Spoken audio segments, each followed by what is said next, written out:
ମୋ ସେ ଝାଟିଆ ସାଙ୍ଗମାନେ ତୁମ ଟିକେ ଲାଜ ମାନେ ଏଇମାନଙ୍କଠୁ ଟିକେ ଶିଖ ବନ୍ଧୁ ମିଳନ କ୍ଲାସ୍ ଫ୍ରେଣ୍ଡ କେମିତି ବନ୍ଧୁ ମିଳନ କରାଯାଏ। ତୁମ ଦ୍ୱାରା ସ୍ୱାଗତ ସେ ଜୀବନ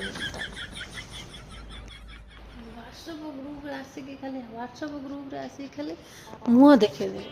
ସେ କହୁଛି ତୁ କ'ଣ କରୁଛୁ, ଇଏ କହୁଛି ତୁ କ'ଣ କରୁଛୁ, କିନ୍ତୁ ବ୍ୟାଚ୍ ଫିଷ୍ଟ କଲାବେଳକୁ ଆଉ ସମୟ ନାହିଁ, ମ୍ୟାଡ଼ାମଙ୍କର ଆଉ ସମୟ ନାହିଁ।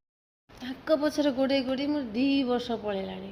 ଗୋଟେ ସାଙ୍ଗତରେ କରିବ ବୋଲି ବାହା ହେଇଗଲା, ଆଉ ଗୋଟେ ମୁଁ ତମର ଗ୍ରୁପ୍ କରେଇଦେଲି, ଦେଖିଲା ବେଳକୁ ଏମାନେ କରିବାର ନା ନାହିଁ। ଝିଅ ପିଲେ ସିଏ କହିଲେ ମୋ ଶାଶୁର ହଗଣା ହେଉଛି ମୁଁ ଯାଇପାରିବି, କହିଲି ମୋ ପୁଅର ଏକ୍ଜାମ୍ ଅଛି ମୁଁ ଯାଇପାରିବି, ଆଉ ପୁଅମାନଙ୍କ କଥା ତ କହିଲେ ନା ସାର୍।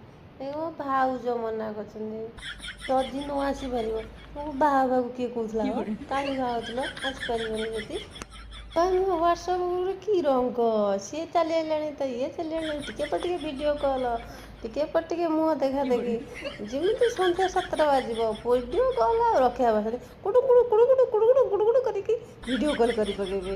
ସେ କହିବ ହଁ ଏଦିନ କରିବା, ଏଇଦିନ କରିବ, ସେଦିନ କରିବ, ଯେମିତି କିଛି ଦିନ ଯାଇଛି ଲୋ ସବୁ ଫଟୁ ଚୁପ୍ ଝାଟିଆ କୋଉଠିକାର।